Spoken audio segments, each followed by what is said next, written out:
homsed tegijad tulevad G4S noorteliigast.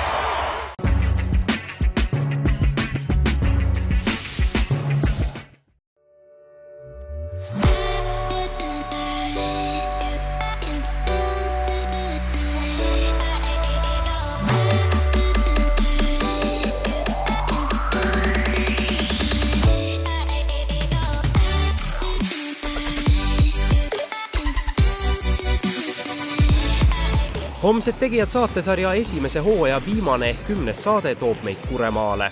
Jõgeva maakonnas asuvas Kuremaa Alevikus oli 10 aastat tagasi paariks hooajaks ka meistriliiga meeskond. Tänasel päeval on Kuremaa spordikoolis 2 treenerit, üks tegeleb poistega, teine tüdrukutega. Kuremaa spordikoolis on umbes 70 õpilast. Ja millises vanuseklassis ja kas teil on poisid ja tüdrukud või on ainult poisid? Meil on mõlemad, meil on tüdrukud, U14 poisid, U16 poisid ja on ka nooremate poiste grupp. Kuremaa spordikoolis käib 16 tüdrukut ja grupp koosneb siis põhiliselt 2007 ja nooremad. Üks tüdruk on küll 2006, aga tahab väga teha ja me leiame kõigile ühtselt mänge ja trenne ja kedagi ära ei aja ja kõik on oodatud alati.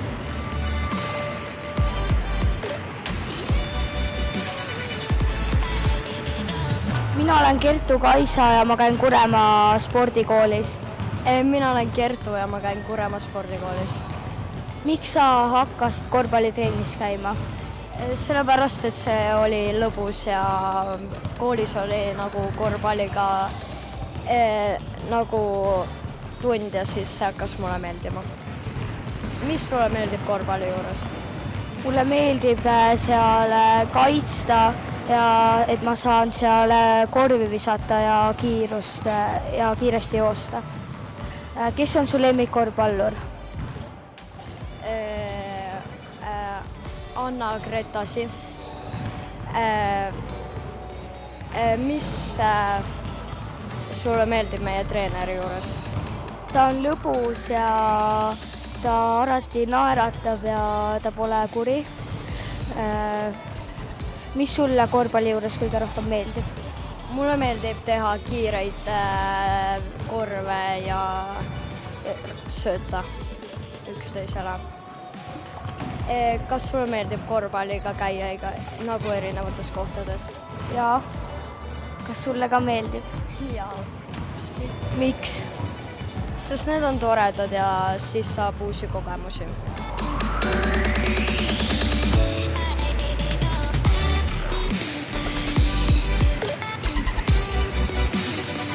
Millised on Kuremaal treeningtingimused? Kas ma näen, et siin on vähemalt uhke saal, aga kas te olete ise rahul?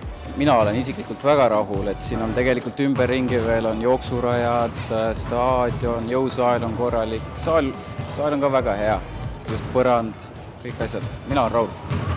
Ja kui raske on üldse saada lapsi treeningutele? Tööd peab tegema.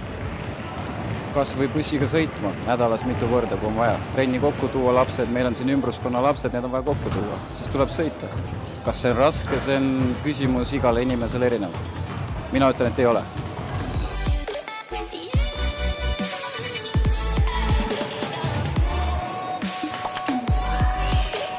Mul endal on plaan sügisest alustada veel noorematega, ehk siis 1.–2. klass, et siin Palamuse koolis on tüdrukuid ja on juba huvi, et suuremad õed juba teevad, et me tahame ka.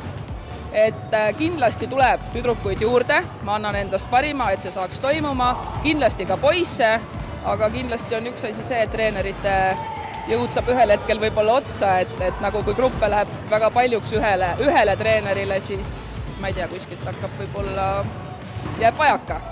Aga kas oleks siin Kuremaal ka huvilisi treenereid või kuidas on seis treeneritega?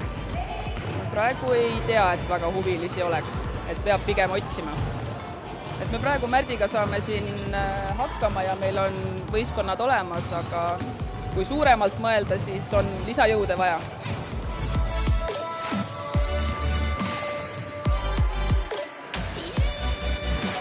Minu nimi on Toomil ja ma käin Kuremaa spordikoolis korvpallitrennis. Minu nimi on Joosep ja ma käin Kuremaa spordikooli korvpallitrennis, sest mulle meeldib siin olla. mis on sinu parim oskus korvpalliväljakul? Viskamine. Ma arvan, et ka viskamine. Miks sulle üldse korvpall meeldib? Sest sa pead seal õppima mitut asja, pead sa oskama viskama, põrgatada, sööta ja nii edasi. Sest korvpall on lõbus.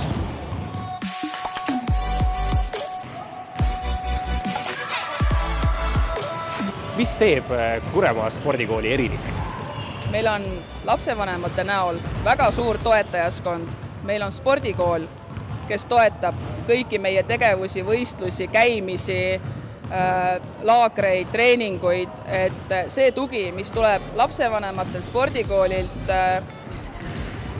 koostöö on meil Jõu- ja Terviseseltsiga, kes tegeleb jõuosaga, mis on väga oluline, et ennetada vigastusi. Et minu eesmärk on, et tüdrukud oleks terved ja vigastuste vabad ja meil on väga hea koostöö.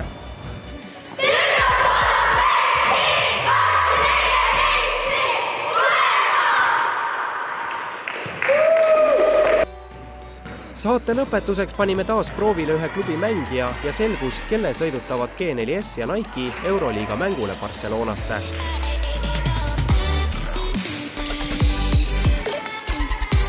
Kuremaa spordikooli esindas Mattias Pihnak, kes läbis raja väga kiiresti ja oli püstitamas uut rekordit, kuid eksis vabaviskel ja tulemuseks jäi 22,2 sekundit. See tähendab, et Euroliiga reisi on võitnud Erik Make Keila korvpallikoolist ajaga 18,9. Ongi selleks hooajaks kõik, mõnusat suve, nautige korvpalli ja uute kohtumisteni!